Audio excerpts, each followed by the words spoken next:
The moment I stepped through that mahogany door, I knew I had made either the best decision of my life or the worst mistake imaginable. Patricia Whitmore's face twisted into something between a smile and a grimace, like she had just bitten into a lemon while trying to pose for a photograph. Her eyes traveled down my simple navy dress, my modest flats, my drugstore earrings, and I watched her mentally calculate my net worth and find me worthless. She leaned toward her son, my fiancé Marcus, and whispered something she thought I couldn't hear, but I heard every word. She said I looked like the help who had wandered in through the wrong entrance.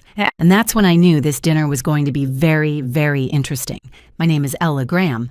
I'm 32 years old and I have a confession to make. For the past 14 months, I've been keeping a secret from the man I was supposed to marry. Not a small secret like eating the last slice of pizza and blaming it on the dog. Not a medium secret like the fact that I still sleep with a stuffed animal from childhood. No, my secret was that I make $37,000 a month. Before taxes, it's even more obscene. After taxes, it's still the kind of number that makes accountants do a double take and ask if there's been a mistake. I'm a senior software architect at one of the largest tech companies in the Pacific Northwest. I've been writing code since I was 15, sold my first app at 22, and have been climbing the corporate ladder ever since. I hold 3 patents.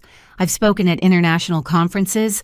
I have stock options that would make your eyes water. And Marcus thought I was an administrative assistant who could barely afford her rent. I never actually lied to him. When we met at a coffee shop 14 months ago, he asked what I did, and I said I worked in tech. He nodded like he understood, then asked if I handled the scheduling for the executives. I smiled and said something vague about supporting the team. He filled in the blanks himself, and I just never corrected him. Why would I do something like that? Why would I let the man I was dating, the man I was falling in love with, believe I was struggling financially when I could have bought his car 10 times over? Because I learned something a long time ago from the most important person in my life. My grandmother raised me after my parents passed when I was 7. She lived in a modest house in a quiet neighborhood, drove an older car, shopped at regular grocery stores, and never wore anything flashy. She taught me to cook simple meals, to appreciate small pleasures, and to never judge my worth by the number in my bank account. What I didn't know until she passed, when I was 24, was that my grandmother was worth several $million.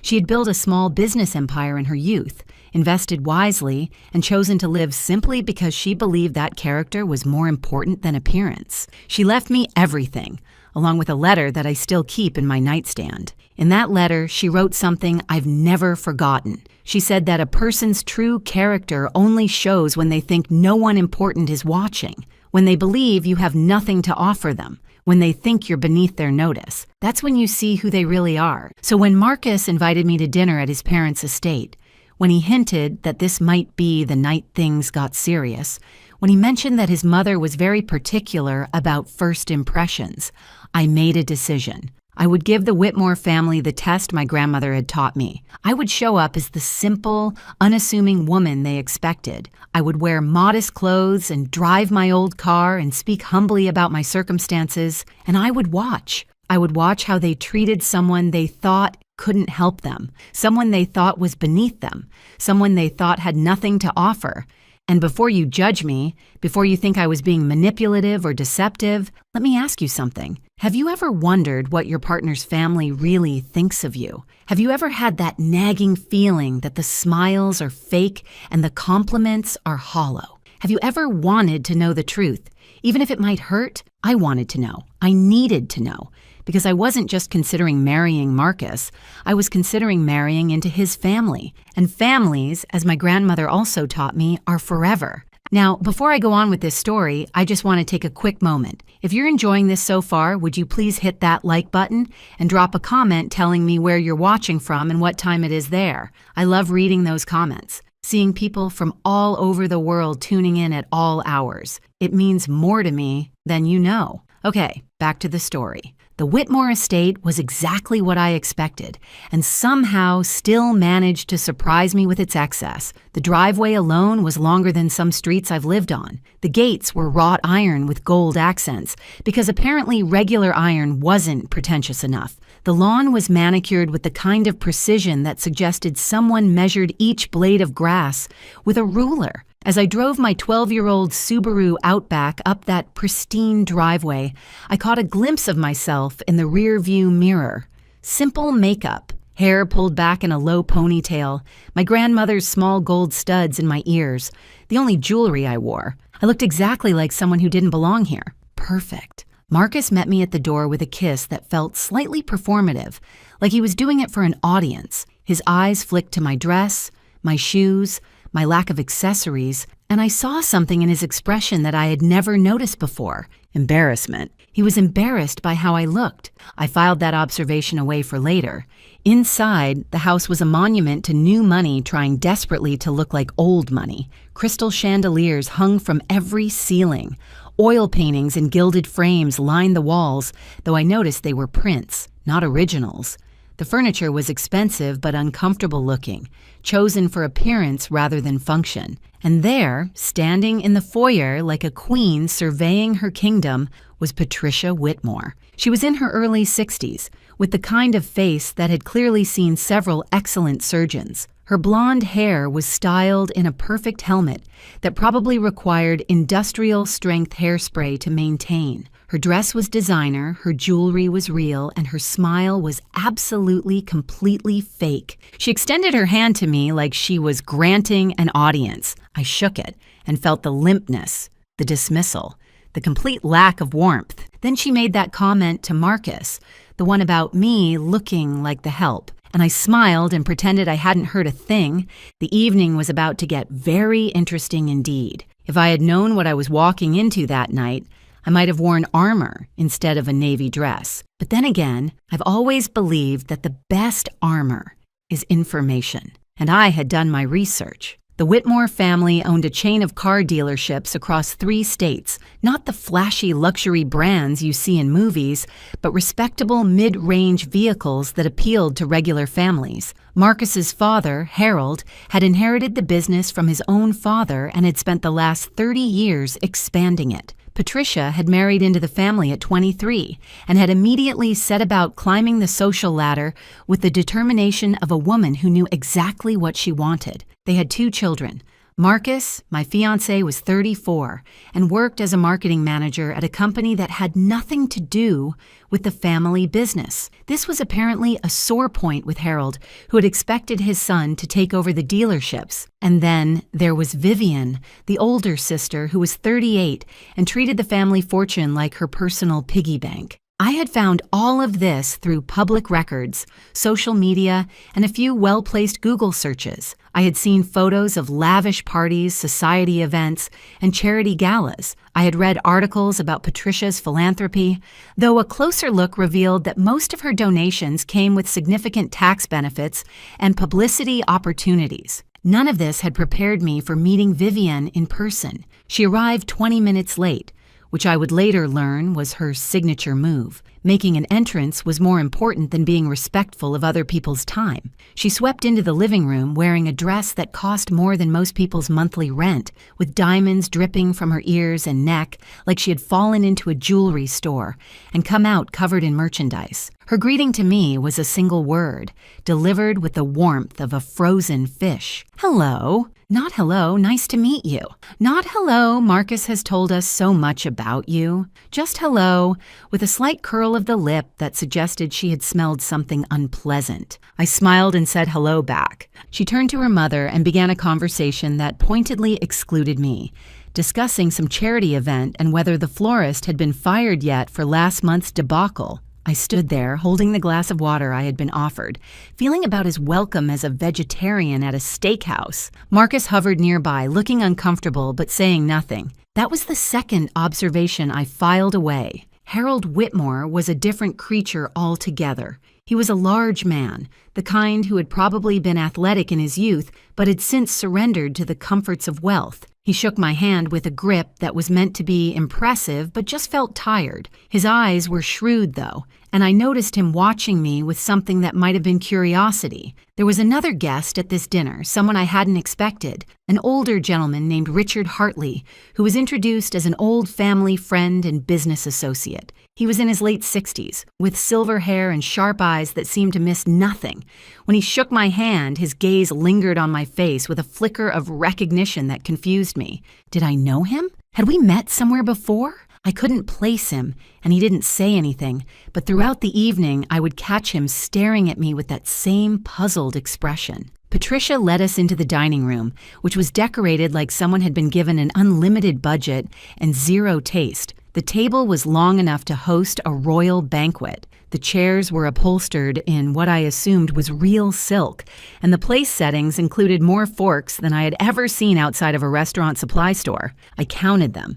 There were 6 forks at each place setting. 6 for a single meal. I've seen surgeries performed with fewer instruments. Patricia noticed me looking at the silverware and smiled that frozen smile of hers. She said she supposed I wasn't accustomed to formal dining, her voice dripping with false sympathy. I said that my grandmother always taught me that it's not the forks that matter, but the company you share the meal with. Patricia's smile tightened almost imperceptibly. Vivian snorted into her wine glass, and dinner began. The first course was some kind of soup that I couldn't identify, but that probably cost more per bowl than my weekly grocery budget. Patricia used this time to begin what I would later think of as the interrogation.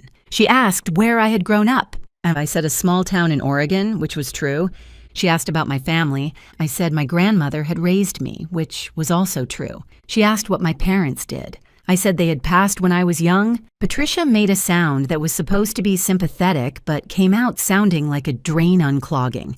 She said how difficult that must have been, growing up without proper guidance. I said my grandmother provided all the guidance I ever needed. Vivian leaned forward, her diamonds catching the light from the chandelier overhead. She asked what my grandmother had done for a living.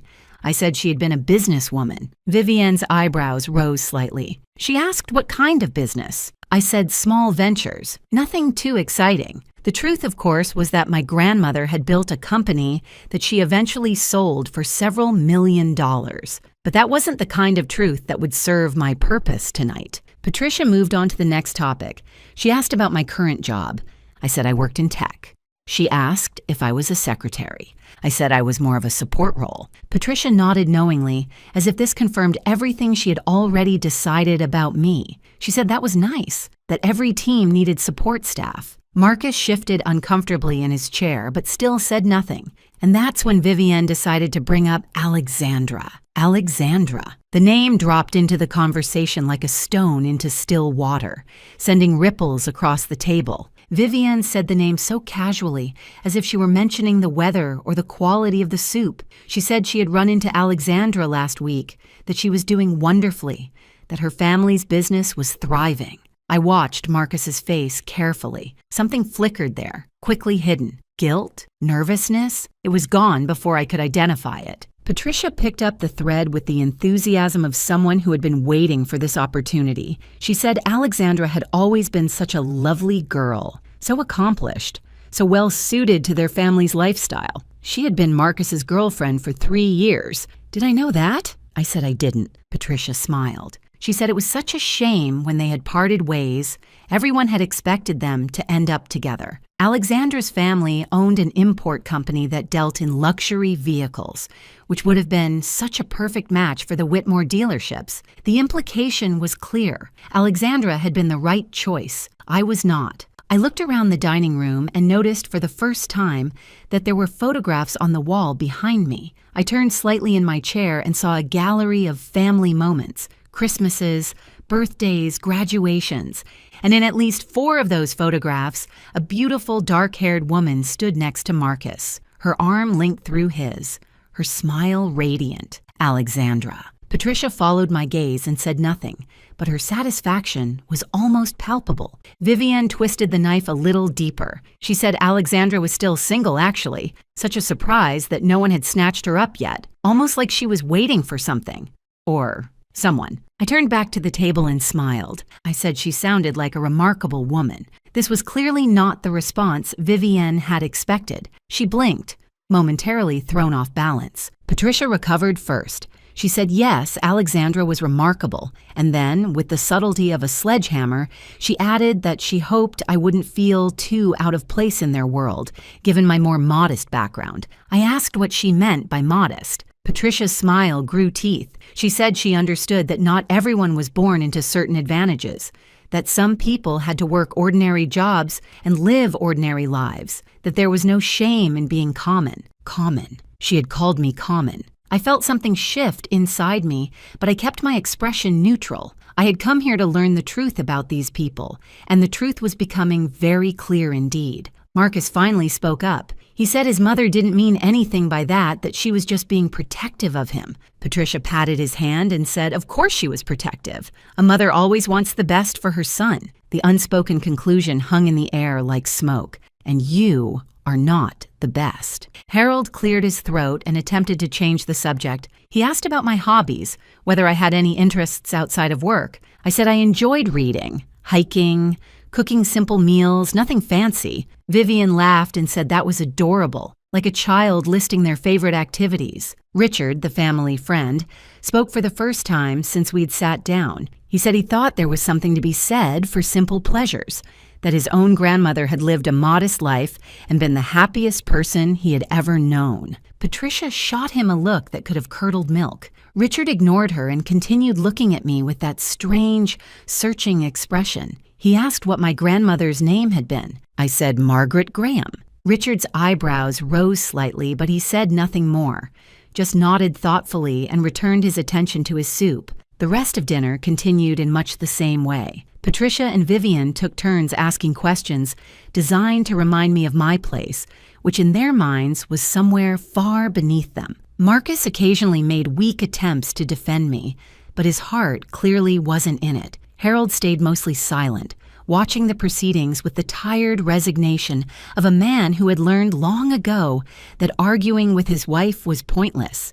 And through it all, Richard watched me. By the time dessert arrived, I had learned everything I needed to know about the Whitmore family. They were snobs of the highest order, the kind who measured human worth in dollars and social connections. They saw me as an obstacle to be removed, a problem to be solved, a mistake Marcus had made that needed correcting. But I had also learned something else, something I hadn't expected. Marcus was not the man I had thought he was. The Marcus I had fallen in love with was kind and attentive and seemed genuinely interested in me as a person. But this Marcus, the one who sat at his mother's table and let her tear me apart without a word of real protest, was someone different, someone weaker, someone who cared more about his family's approval than about defending the woman he claimed to love. I wondered which one was the real Marcus. I was about to find out.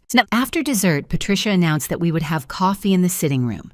The men drifted toward the windows to discuss business, while Vivienne excused herself to make a phone call. Patricia said she needed to speak with the housekeeper about something and would join us in a moment. This left me alone with my thoughts and a perfect opportunity. I excused myself to find the bathroom. Marcus pointed me toward the back of the house, down a long hallway lined with more pretentious artwork. I walked slowly, taking in the details. The house was impressive from a purely financial standpoint, but it felt cold, empty, like a museum that no one actually lived in. The bathroom was easy to find, but I wasn't really looking for it. What I was looking for was information, understanding, some clue that would help me make sense of the evening. I found something much better. As I walked past a partially open door, I heard voices, Patricia's voice, and Vivienne's. I stopped. Every instinct told me to keep walking, to respect their privacy, to not eavesdrop like a character in a soap opera. But something in Patricia's tone made me pause, something sharp,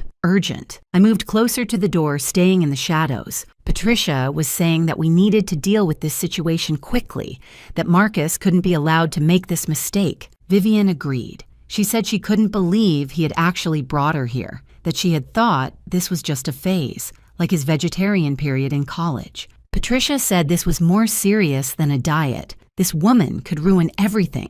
I felt my heart beating faster. They were talking about me. Of course they were talking about me. But what came next was what really made my blood run cold. Vivian said the timing couldn't be worse. She said they needed the merger with the Castellano family to go through, and Marcus needed to be with Alexandra for that to happen. Castellano. That was Alexandra's family name, the luxury car importers. Patricia agreed. She said the dealership was in trouble, that they needed the Castellano partnership to survive the next fiscal year. I felt the floor shift beneath me. The Whitmore dealerships were in financial trouble? I had suspected something from my research, but this confirmed it. Vivian continued. She said Marcus was supposed to keep Alexandra interested while they worked out the details. That was the plan. Alexandra's family would invest in the dealerships, and in return, they would get access to the Whitmore distribution network. Patricia said Marcus had assured her that he was keeping his options open with Alexandra. Options open. While he was proposing to me, I leaned against the wall, my mind racing. This wasn't just snobbery. This wasn't just a family who didn't like their son's girlfriend. This was calculated, strategic. Marcus wasn't just a weak man who couldn't stand up to his mother. Marcus was using me. But for what? Why keep me around if Alexandra was always the plan? Vivian answered my unspoken question. She said Marcus was such a fool. He actually seemed to like this little secretary, this nobody. He was supposed to use her as a placeholder until the deal with Alexandra was finalized, but he was getting attached.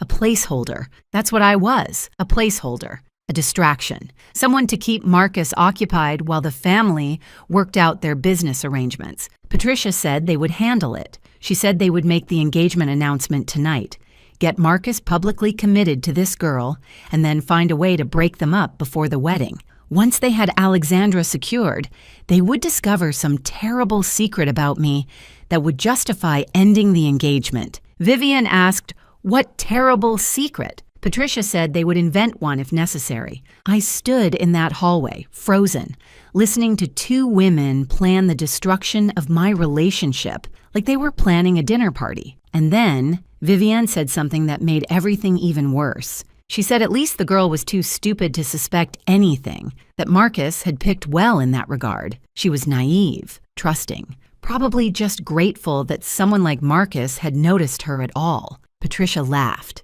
and agreed. I stepped back from the door, moving silently down the hallway. My hands were shaking, but not with hurt, with anger. They thought I was stupid. They thought I was naive. They thought I was so desperate for love that I would accept whatever crumbs they threw my way. They had no idea who they were dealing with. I found the bathroom, splashed some cold water on my face, and looked at myself in the mirror. The woman looking back at me was not broken. She was not devastated. She was thinking. I had come here tonight to test Marcus's family, and they had failed spectacularly. But the test had revealed something I hadn't expected. Marcus himself was part of the problem. He wasn't just caught between me and his family. He was actively deceiving me. The question now was what to do about it. I could confront him. I could walk out there right now and tell everyone exactly what I had heard. I could create a scene, expose their plans, and leave this house forever. But that would be too easy, too quick. They would dismiss me as emotional, dramatic, bitter. They would tell themselves that I was just proving their point about me. If I was going to respond to this betrayal, I would do it my way, on my terms, with a plan that they would never see coming. My grandmother had taught me many things, but one lesson stood above all others. She said that when someone underestimates you, they have given you a gift, the gift of surprise. Patricia and Vivian had just given me the greatest gift of all.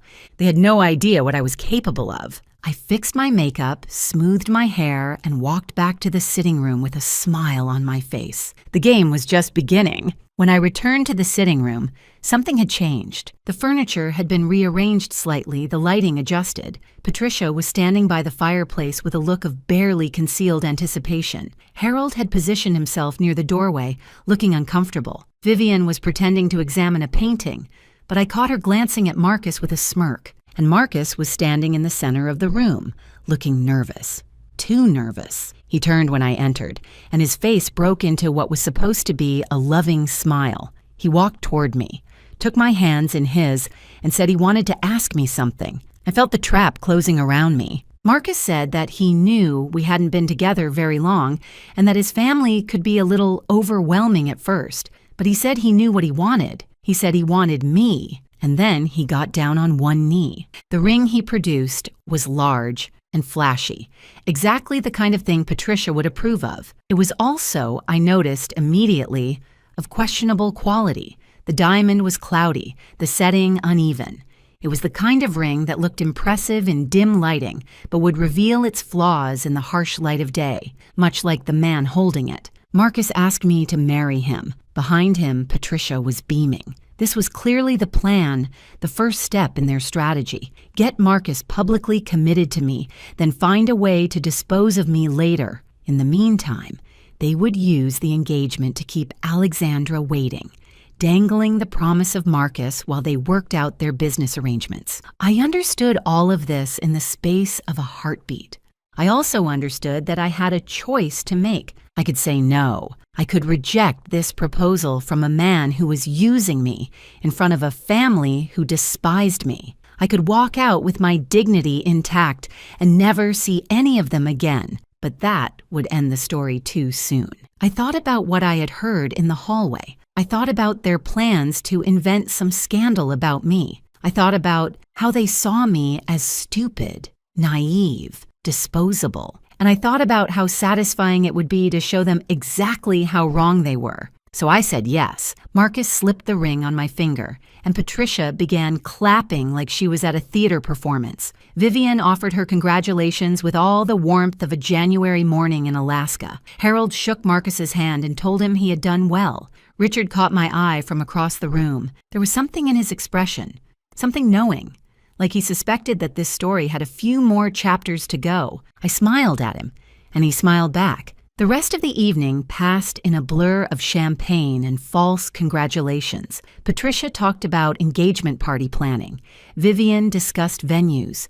Harold mentioned business opportunities that might arise from the union of our families, though he stumbled over this, clearly unsure what my family could possibly bring to the table. Marcus stayed close to me, playing the role of devoted fiancé with surprising conviction. If I hadn't heard what his mother and sister had said, I might have believed it, but I had heard, and I would never forget. When the evening finally ended, Marcus walked me to my car. The night air was cold and clear, and for a moment, we just stood there in the driveway looking at each other. He asked if I was okay. He said he knew his family could be a lot, but he promised they would warm up to me eventually. I said I understood. I said I was just tired. He kissed me goodnight, and I drove away from the Whitmore estate with his ring on my finger and a plan forming in my mind. The next morning, I started my research. If there's one thing my job has taught me, it's the power of information, data, documentation.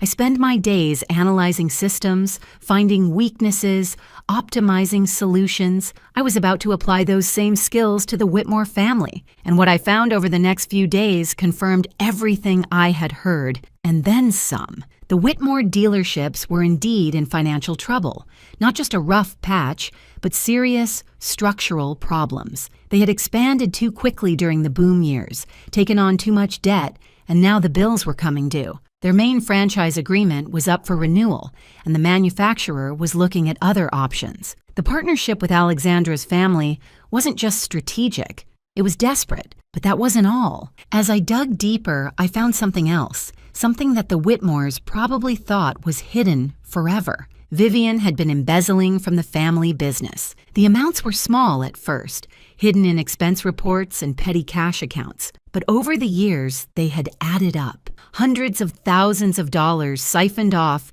to fund her lifestyle while the company struggled. I printed out everything I found: legal documents, financial statements, records of suspicious transactions, and then I started making phone calls. My grandmother's name still carried weight in certain circles. The business contacts she had cultivated over decades remembered the Graham family with respect. When I reached out, they were happy to talk. One of those contacts happened to know Richard Hartley, and Richard, it turned out, had his own history with the Whitmore family. They had cheated him on a business deal years ago, Nothing illegal, just unethical enough to leave a bitter taste. He had been waiting for an opportunity to even the score. I was about to give him that opportunity. Before we continue, I just want to say something from my heart. This channel means so much to me, and every single like, every comment, every subscription helps more than you know. If you're enjoying this story, would you please take just 2 seconds to hit that subscribe button? It really makes a difference. Thank you. Now, back to what happened next. The next few weeks were an exercise in patience and performance. I played the role of the happy fiancé with the skill of an award-winning actress. I attended family dinners at the Whitmore estate. I listened to Patricia's passive-aggressive comments with a smile. I watched Vivian flaunt her designer clothes and expensive jewelry, knowing exactly where the money had come from, and I watched Marcus. He was different now, or maybe I was just seeing him clearly for the first time. The attentiveness I had once found charming now seemed calculated. The compliments felt rehearsed, and his phone, which he guarded with increasing vigilance, buzzed with messages that he quickly hid from view. I knew who was texting him. I had seen the name flash across his screen more than once. Alexandra. One evening, I told Marcus I was working late.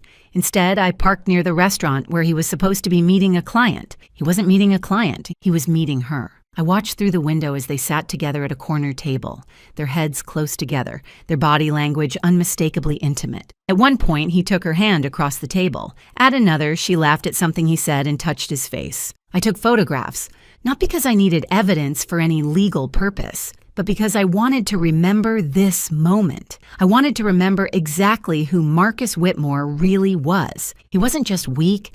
He wasn't just a mama's boy. He was a liar and a cheat, actively maintaining 2 relationships while his family orchestrated the outcome from behind the scenes. The rage I felt in that moment was white-hot and purifying, but I didn't act on it. Not yet. Instead, I went home and added the photographs to my growing file. Richard and I had been meeting regularly, always in secret. He had his own documentation of the Whitmores' questionable business practices. He knew people who had been hurt by their dealings over the years. He was more than willing to help bring them down. But he asked me why. He said he understood his own motivations, but he wanted to know mine. Was this just about revenge, or was it something more? I thought about his question for a long time before I answered. I said it wasn't about revenge. It was about truth. I said the Whitmores had spent their lives using their money and position to manipulate people. They treated anyone they deemed beneath them as disposable. They were raising Marcus to be the same way, and they would keep doing it to others long after I was gone. I said someone needed to show them that their money couldn't protect them from consequences. Richard nodded slowly. He said my grandmother would be proud. That was the moment I knew I had made the right choice. The engagement party was set for 3 weeks later. The Whitmores were hosting it at their estate, inviting everyone who mattered in the business community. Patricia was treating it like a coronation, an opportunity to show off her perfect family to the world. She had no idea what was coming. I spent those 3 weeks preparing. I coordinated with Richard. I made strategic calls to industry contacts. I even reached out to the car manufacturer that was considering dropping the Whitmore dealerships. They were very interested in what I had to share. And then, the night before the party, I did one last thing. I gave Marcus one final chance to be honest. We were sitting in his apartment going over last-minute details for the party. I asked him, casually, how he felt about us, about our future. He said he was excited. He said he couldn't wait to marry me. I asked if there was anything he wanted to tell me, anything at all. He looked at me with those blue eyes that I had once found so charming. He said there was nothing. He said I was everything he had ever wanted. I asked about Alexandra. His face went pale. He recovered quickly, but I had seen the flash of fear in his eyes. He said Alexandra was just an old friend, nothing more. I nodded and said I understood. And in that moment, I did understand. I understood that Marcus would never tell me the truth. He would lie to my face for as long as it served his purposes. He was his mother's son through and through. The next evening, I put on a dress from my real closet. Not the modest navy number I had worn to that first dinner. This was designer, elegant, worth more than everything Patricia was wearing combined. I looked at myself in the mirror and smiled. It was time to show the Whitmore family exactly who they had underestimated. The Whitmore estate had been transformed for the engagement party. White tents dotted the manicured lawn. Crystal chandeliers hung from temporary structures, casting prismatic light across the gathering crowd. A string quartet played tasteful classical music near the fountain. Waiters in crisp uniforms circulated with champagne and hors d'oeuvres that probably cost more per bite than some people's hourly wage. Patricia had outdone herself.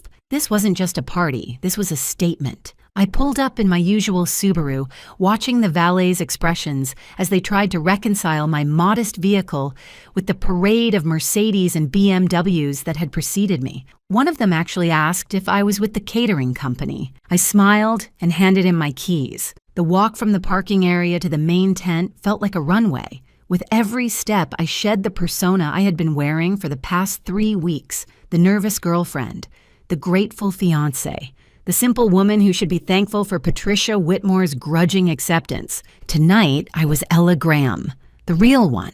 My dress was a deep emerald green, custom fitted by a designer whose name was whispered in fashion circles with reverence. My jewelry was understated, but unmistakable to anyone who knew quality. My grandmother's diamond pendant hung at my throat, a piece that had been appraised at more than most cars cost. My watch was a limited edition that only 50 people in the world owned. I had spent the past 14 months hiding who I was. Tonight, I would stop hiding. The first person to notice me was a woman I didn't recognize, someone's wife or girlfriend standing near the entrance to the main tent. She looked at me, did a double take, and then whispered something to her companion. They both stared. I kept walking.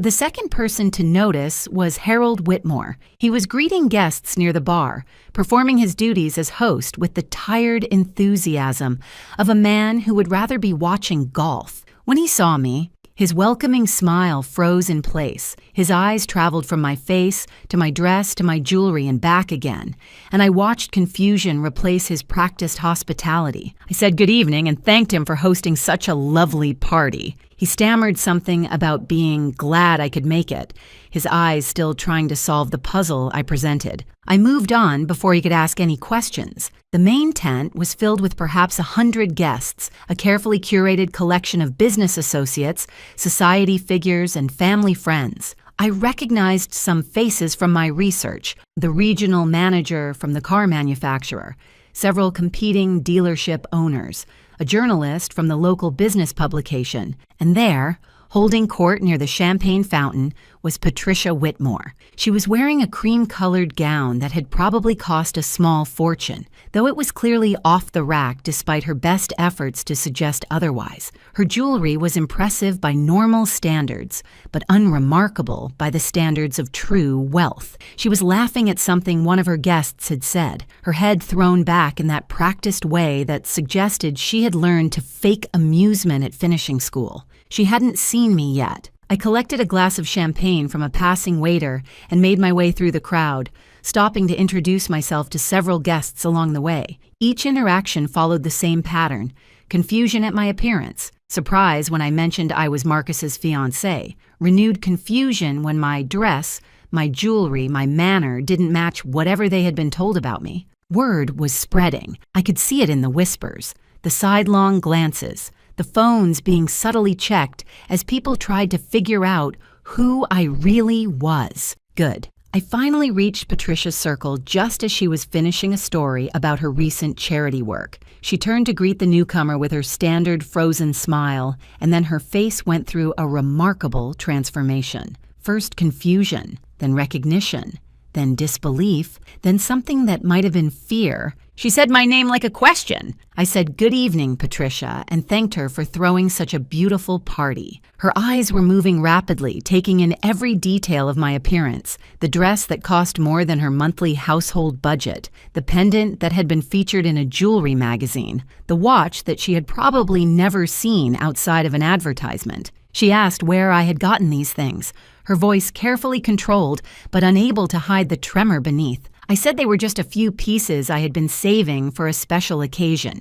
Vivian appeared at her mother's side, summoned by some invisible distress signal. She looked at me, and her expression went through the same journey Patricia's had: confusion, recognition, disbelief. But Vivian recovered faster.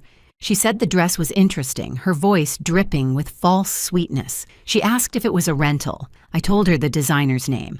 I said he was a friend who had made it specifically for me. The designer's name hit Vivian like a physical blow. This was someone who dressed celebrities, who had a waiting list years long, who didn't make dresses for administrative assistants, who could barely afford their rent. She opened her mouth to respond, but nothing came out. I excused myself to find Marcus. As I walked away, I heard Patricia hiss something to Vivian about finding out what was going on. I heard Vivian's confused response, saying she had no idea, that this didn't make any sense. I smiled to myself and kept walking. The first phase of the evening was complete. The seed of doubt had been planted. Now it was time to let it grow. Marcus found me before I found him. He emerged from a cluster of guests near the bar, his face pale and his eyes wide. He had clearly heard the whispers, seen the looks, tried to reconcile the woman standing before him with the woman he thought he knew. He asked what was going on. He asked where I had gotten the dress, the jewelry, the transformation. He asked why I looked like a completely different person. I said I looked like myself. He stared at me, and I watched something shift behind his eyes, not understanding exactly, more like the first crack in a wall that had been hiding an uncomfortable truth. He asked if we could talk privately. I said later. I said this was our engagement party after all. We had guests to attend to. Before he could protest, I took his arm and steered him toward a group of business associates. These were the men and women who ran the automotive industry in our region, the people whose opinions actually mattered to the Whitmore dealership's survival. They had been watching my entrance with undisguised curiosity. I introduced myself properly this time. I gave my full name, Ella Graham, and mentioned my position at my company. I watched their expressions change as they recognized the company name, as they realized who I actually was. One of them, a silver-haired man who ran a competing dealership chain, said he had heard of me. He said his nephew worked in tech and had mentioned my name in connection with some innovative software solutions. I said that was very kind of him. Another guest, a woman who handled mergers and acquisitions for a major investment firm, asked if I was related to Margaret Graham. I said she was my grandmother. The woman's eyebrows rose. She said my grandmother had been a remarkable businesswoman. She said the Graham name still carried significant weight in certain financial circles. I could feel Marcus tensing beside me. He had no idea what any of this meant. He'd never asked about my family beyond the most superficial questions. He had assumed poor meant unimportant, and he had never bothered to look deeper. His mistake. The evening continued, and with each conversation, the truth spread further. People were talking, checking their phones, confirming details. The narrative was shifting beneath the Whitmores' feet, and they didn't know how to stop it. Richard arrived about an hour into the party. He found me near the rose garden, momentarily alone, while Marcus was pulled away by his father for some urgent conversation. Richard said the manufacturer's representative was here. He said the man had been very interested in the documentation Richard had shared with him earlier in the week. I asked if he was ready. Richard said he had been ready for years. We talked for a few more minutes, finalizing the details of what would happen next. Then Richard melted back into the crowd, and I returned to my role as the happy fiancé. Patricia found me next. She had regained some of her composure, though I could see the strain around her eyes. She pulled me aside with a grip that was stronger than necessary and demanded to know what I was doing. I asked what she meant. She said I knew exactly what she meant. She said the dress, the jewelry, the stories I was telling people about my grandmother and my job. She said she wanted to know what my game was. I said there was no game. I said I was simply being myself. She said that was impossible. She said Marcus had told her about my circumstances. She said I was a secretary who lived in a studio apartment and drove a car that belonged in a junkyard. I said Marcus had made certain assumptions. I said I had never actually told him those things. Patricia's face went very still. I said I worked in tech, which was true. I said I had a support role, which was also true since architects support the development teams. I said I had never claimed to be poor. I said I had simply never corrected their assumptions. She asked why. I looked at her directly. I said my grandmother taught me that a person's true character only shows when they think no one important is watching. I said I wanted to know who the Whitmore family really was. Patricia's face drained of color. I said now I knew.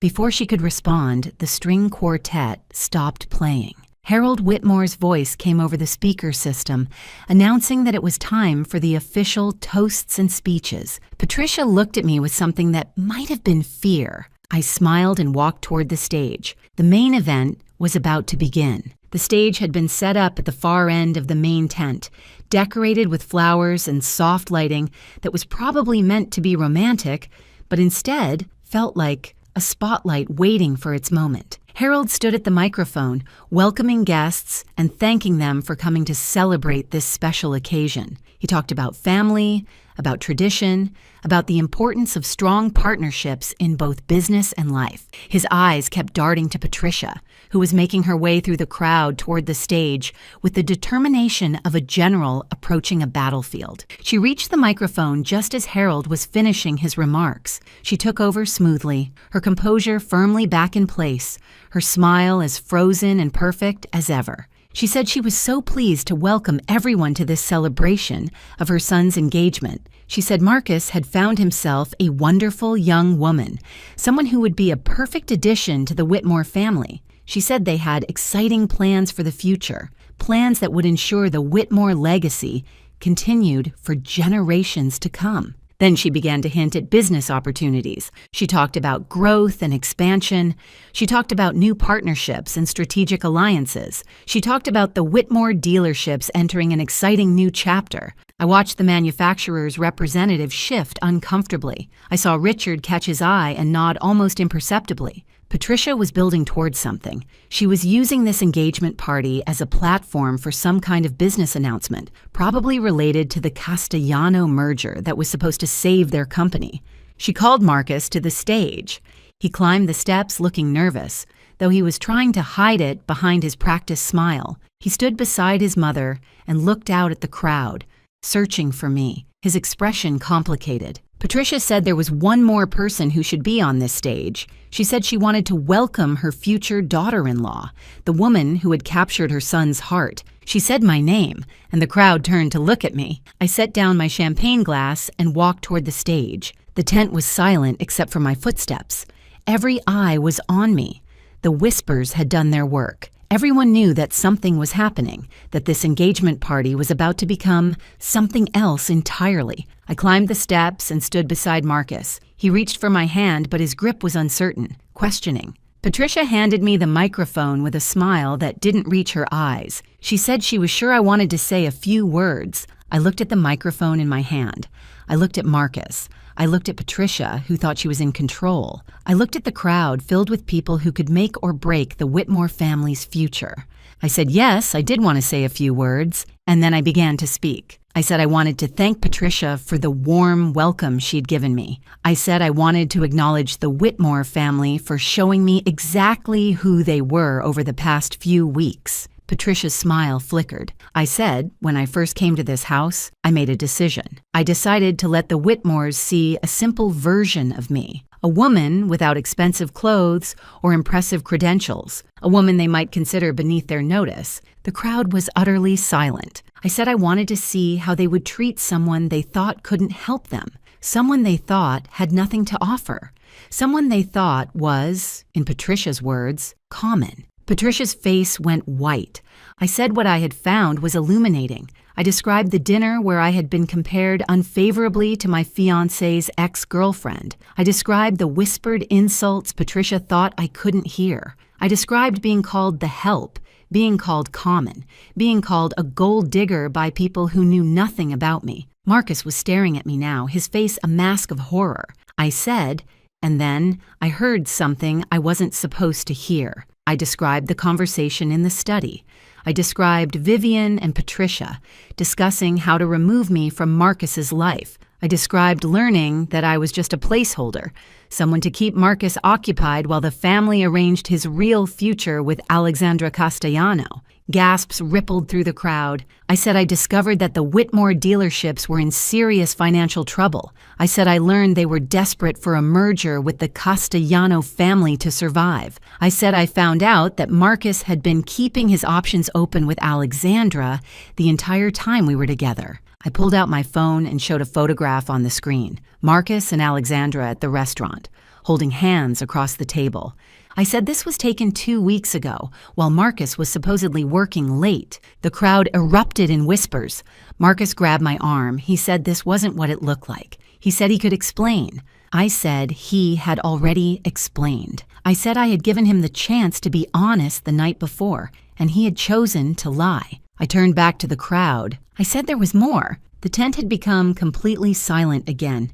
Every person in that crowd understood they were witnessing something unprecedented. The comfortable rules of society events had been suspended. The masks were coming off. I said I had spent the past few weeks researching the Whitmore family business. I said I had found some interesting things. I mentioned the financial records, the overextended credit, the declining sales, the franchise agreement that was about to be terminated. Harold Whitmore's face had gone gray. I said I had also found evidence of something more serious. I looked directly at Vivian, who was standing near the back of the tent, frozen in place like a deer caught in headlights. I said Vivian Whitmore had been embezzling from the family company for years. I said the amounts had started small but had grown over time. I said the total was now in the hundreds of thousands of dollars. Vivian's husband turned to look at her with an expression of pure shock. Vivian shouted that was a lie. She said I had no proof. She said I was just a bitter woman trying to destroy their family. Richard stepped forward from the crowd. He said he had proof. He walked toward the stage, carrying a folder that I knew contained years of documentation, bank records, expense reports, transaction histories, everything needed to prove exactly what Vivian had done. He handed the folder to the manufacturer's representative, who had moved closer to the stage with the look of a man whose worst suspicions were being confirmed. Richard said he had been waiting a long time for this moment. He said the Whitmores had cheated him on a business deal 15 years ago, and he had never forgotten. He said when Ella had approached him with evidence of their current misdeeds, he had been happy to contribute what he knew. Patricia found her voice. She said this was outrageous. She said we had no right to make these accusations. She said she would sue us for defamation. I said she was welcome to try. I said everything I had shared was documented and verifiable. I said the financial records were public information, available to anyone who knew where to look. I said the evidence of Vivian's embezzlement had been compiled from sources that would hold up in any court. I looked at Marcus, who was still standing beside me, looking like a man whose entire world had collapsed. I said there was one more thing. I reached up and removed the engagement ring from my finger. The cloudy diamond caught the light, revealing all its flaws. I said I would not be marrying Marcus Whitmore. I said I had never intended to, not after I learned the truth about him and his family. I said the only reason I had said yes to his proposal was to give them enough rope to hang themselves. I handed the ring back to Marcus. I said he should give it to Alexandra. I said she was clearly the one he actually wanted. Marcus's face crumpled. He said that wasn't true. He said he had feelings for me. He said the thing with Alexandra was just business, something his mother had arranged. I said that was exactly the problem. I said he had let his mother arrange his life, his relationships, his future. I said he had never once stood up for me when his family attacked me. I said he had lied to my face about Alexandra even when I gave him the chance to be honest. I said a man who couldn't be honest with the woman he claimed to love was not a man I wanted to marry. The crowd was absolutely silent. I turned to face them one final time. I said I was Ella Graham. I said I was a senior software architect who had built a career through hard work and integrity. I said I made more money in a month than most people made in a year, and I lived simply because my grandmother had taught me that wealth was not the measure of a person's worth. I said the Whitmores had shown me their true character. They had revealed themselves as people who judged others by their bank accounts and social status. They had treated me with contempt because they thought I had nothing to offer them. I said that was the kind of character that would eventually destroy them, with or without my help. I set the microphone down on the podium and walked off the stage. The crowd parted for me like water. No one spoke. No one tried to stop me. Behind me, I heard the chaos begin. I didn't look back as I walked through the tent, but I could hear everything. Patricia's voice, high and desperate, trying to salvage the situation. She was saying there had been a misunderstanding, that I was clearly disturbed, that none of what I had said was true, but the damage was done. I could hear the manufacturer's representative speaking into his phone, his voice clipped and professional. I could hear other guests murmuring, some already heading for the exits, wanting to distance themselves from the disaster unfolding before them. I reached the edge of the tent and paused. Vivian had cornered her husband near the bar, trying to explain, trying to justify. His expression was stone. He was looking at her like he had never seen her before, like the woman he had married had been replaced by a stranger wearing her face. Harold was slumped in a chair, his head in his hands. The patriarch of the Whitmore Empire, brought low by the exposure of secrets he had probably suspected but never wanted to acknowledge. And Marcus. Marcus was standing alone on the stage, the rejected ring still clutched in his hand. He was looking at me with an expression I couldn't quite read. Anger? Grief? Regret? It didn't matter anymore. I walked out of the tent and into the cool night air. The stars were bright overhead, indifferent to the human drama playing out beneath them. I took a deep breath, filling my lungs with air that felt cleaner somehow, lighter. Richard found me by the fountain a few minutes later. He said it was done. He said the manufacturer had already made the call. The Whitmore dealerships would lose their franchise agreement by the end of the month. I asked if he felt satisfied. He said satisfaction wasn't quite the right word. He said it felt more like relief, like a debt that had finally been paid. I understood what he meant. He asked what I would do now. I said I would go home. I said I would sleep well for the first time in weeks. I said I would wake up tomorrow and continue building the life I had created for myself, the life that had nothing to do with Marcus Whitmore or his family. Richard nodded. He said my grandmother would have been proud of me tonight. I felt tears prick at my eyes, unexpected and unwelcome. I said I hope so. He handed me a business card. He said if I ever needed anything, I should call. He said he owed me one. I tucked the card into my purse and thanked him. Then I walked to the valet station, collected my old Subaru from a very confused attendant, and drove away from the Whitmore estate for the last time. In my rearview mirror, I could see guests streaming out of the tent, the party dissolving into chaos. I could see Patricia gesturing wildly, still trying to control a narrative that had slipped completely beyond her grasp. I turned my eyes back to the road and didn't look again. The drive home was quiet. I didn't turn on the radio, I didn't call anyone. I just drove through the night, letting the miles put distance between me and everything that had happened. When I finally reached my modest apartment, I sat in the car for a long moment before going inside. I thought about Marcus, about the man I had believed he was and the man he had turned out to be. I thought about how close I had come to marrying him, to binding my life to his, to becoming part of a family that would have treated me with contempt forever. I thought about my grandmother and the lesson she had taught me about character and worth, and I thought about the future, my future, the one I would build for myself on my own terms, with people who valued me for who I was rather than what I could give them. I got out of the car and went inside. My apartment was small and simple, just the way I liked it. I made myself a cup of tea, changed out of my designer dress, and sat by the window in my old comfortable robe. The city lights sparkled below me, thousands of lives playing out in thousands of windows. I was just one of them, nothing special, nothing extraordinary, and that was exactly how I wanted it. 1 week later, I was sitting at my kitchen table with my morning coffee when my phone buzzed with a news alert. The headline read, Whitmore Automotive facing closure after franchise termination. I read the article slowly, absorbing the details. The manufacturer had officially ended their partnership with the Whitmore dealerships, citing concerns about financial management and ethical practices.